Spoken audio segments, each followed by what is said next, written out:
Olá pessoal, pastor Natanael Amâncio. Estive estudando as lições bíblicas desse primeiro trimestre.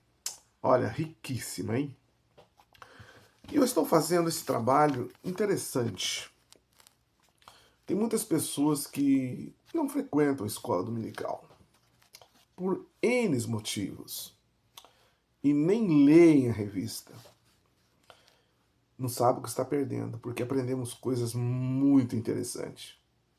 Então, para essas pessoas que não têm tempo de ler e nem frequentam a escola dominical, eu resolvi ler a revista para você. Porque você, de repente, não tem o hábito.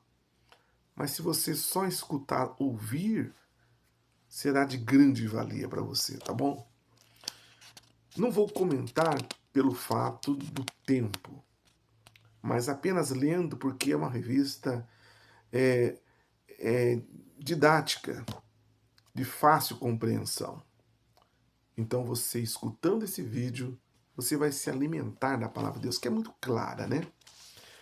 E a primeira lição é o mistério da Santíssima Trindade. Texto áureo, Mateus 3,17. Este é o meu Filho amado, em quem me comprazo. Verdade prática, a doutrina da Trindade é central à fé cristã, em um só Deus, em três pessoas, que coexistem e atuam harmoniosamente na obra da redenção. Então vamos para Mateus 3, 13 ao 17. Então veio Jesus da Galiléia ter com João junto do Jordão para ser batizado por ele. Mas João opunha-se-lhe, dizendo: Eu careço de ser batizado por ti, e vens tu a mim?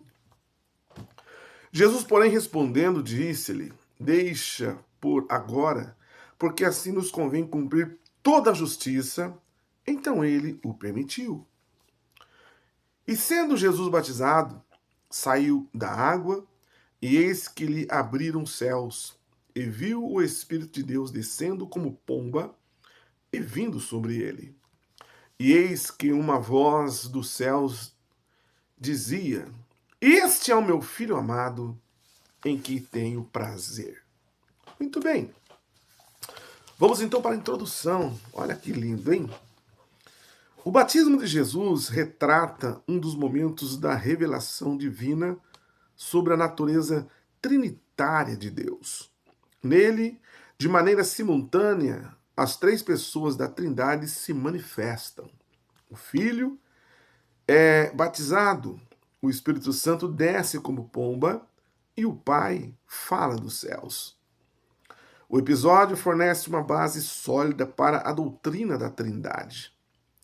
E nesta lição, vamos abordar o mistério da Trindade sob três aspectos: a revelação no batismo de Jesus, a distinção e unidade das pessoas divinas e a relevância da Trindade para a fé cristã. Vamos então, primeiro, a revelação trinitária no batismo de Jesus. O batismo do Filho, a obediência de Cristo. Jesus, o Deus encarnado, que está lá em João capítulo 1, verso 14, desceu às águas do Jordão para ser batizado por João Batista. Este ato, à primeira vista, pode parecer desnecessário, já que Jesus não era um pecador. Contudo, ele disse: Deixa por agora, porque assim nos convém cumprir toda a justiça. Jesus não precisava ser batizado como uma forma de expressar arrependimento. Contudo, ele submeteu-se a essa tradição judaica, associando-se à condição dos pecadores que veio salvar. Assim, o batismo de Jesus é um gesto de identificação com a humanidade pecadora e uma atitude de obediência ao plano redentor do Pai. Esse é o início visível da missão messiânica que culminaria na cruz. Vamos então para a descida do Espírito, a unção para um ministério. Logo após sair das águas, Jesus viu os céus se abrirem e o Espírito Santo desceu sobre ele em forma corpórea como uma pomba. Essa manifestação visível indicava ser ele o Messias prometido, o Cristo literalmente ungido de Deus. Essa unção, porém, não deve ser confundida como uma adoção do Espírito, como se Jesus passasse a ser o Messias naquele instante. Antes mesmo do batismo, ele já era o Filho de Deus.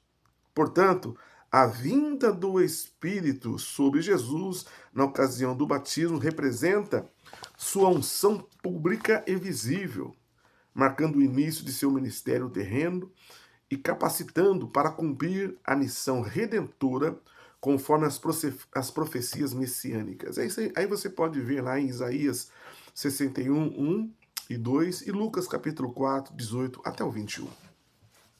A voz do Pai, a aprovação celestial. Por fim, uma voz audível do céu proclama: Este é o meu Filho amado em quem me comprazo. Trata-se de uma declaração solene, pública do Pai, que não apenas confirma a identidade messiânica, mas também a divindade de Jesus.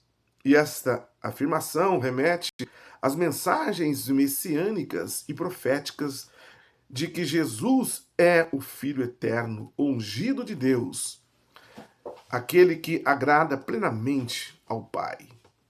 A voz celestial não inaugura sua filiação, mas a proclama diante da humanidade, confirmando a encarnação do Verbo. Desse modo, a voz de Deus no batismo autentica não somente a missão redentora de Jesus, mas ainda demonstra sua filiação divina. Ele é o Filho em quem o Pai tem completo prazer. Vamos para o 2. A distinção e a unidade das pessoas divinas. Unidade e distinção pessoal. A doutrina da Trindade afirma que Deus é uma só essência, mas subsiste em 3 pessoas distintas. A obra da redenção, por exemplo, é trinitária em sua essência. O Pai planeja e elege. O Filho executa a obra expiatória. O Espírito aplica os benefícios da salvação. Assim, a unidade divina, longe de contradizer a Trindade, é enriquecida por ela, revelando um Deus que é, ao mesmo tempo, uno em essência e triuno em pessoa. O Deus bíblico não é uma unidade absoluta, monolítica ou impessoal, mas sim uma unidade composta e dinâmica, eternamente subsistente em 3 pessoas distintas: o Pai, o Filho e o Espírito Santo. A pluralidade na unidade no Antigo Testamento. O Antigo Testamento aponta para uma pluralidade dentro da unidade divina. O nome hebraico Elohim, plural de Eloá, é utilizado para designar o Deus único de Israel. No princípio criou Deus, Elohim, os céus e a terra.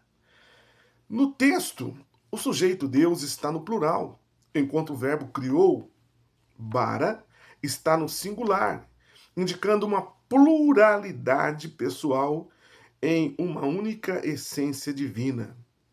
E essa estrutura gramatical incomum reaparece em outros textos bíblicos. E essas passagens evidenciam que o monoteísmo no Antigo Testamento não nega a Trindade, mas admite pluralidade interna na divindade. Assim sendo, a doutrina da Trindade não contraria a unidade de Deus, conforme revela nas Escrituras, mas a completa e a qualifica. A Trindade explicitada no Novo Testamento. A Trindade não é vista como 3 deuses, mas como 3 pessoas em um único Deus. Por exemplo, na fórmula batismal, batizando-os em nome do Pai, e do Filho e do Espírito Santo. O substantivo singular nome indica uma só essência, seguida por três pessoas distintas. O mesmo ocorre na bênção apostólica. A graça do Senhor Jesus Cristo e o amor de Deus e a comunhão do Espírito Santo sejam com vós todos. Esse texto associa as três pessoas de modo equitativo. Ainda, as Escrituras afirmam que fomos eleitos segundo a presciência de Deus Pai, em santificação do Espírito para a obediência e aspersão do sangue de Jesus Cristo. Aqui, a participação das três pessoas divinas na obra da salvação é nitidamente evidenciada. E Paulo acrescenta: há um só corpo, um só Espírito, um só Senhor, um só Deus e Pai de todos. Essa tríade, Espírito, Senhor e Deus, Pai, reflete, obviamente, a estrutura trinitária da divindade. 3. A relevância da Trindade para a fé cristã. Desenvolvimento doutrinário da Trindade. A doutrina da Trindade não é uma elaboração tardia da fé cristã. Ela emerge das Escrituras como a revelação progressiva do Deus vivo. Sua plena compreensão foi definida nos primeiros séculos da Igreja, o Concílio de Nicéia, que proclamou que o Filho é da mesma substância do Pai, condenando a ideia de que ele fosse uma criatura exaltada. O Concílio da Constantinopla completou a formulação trinitária ao afirmar a divindade do Espírito Santo. Desde os primeiros séculos, estudiosos da fé cristã têm ensinado a perfeita unidade em Deus, sem confundir a identidade de cada pessoa divina. Assim, aprendemos que o Pai eterno,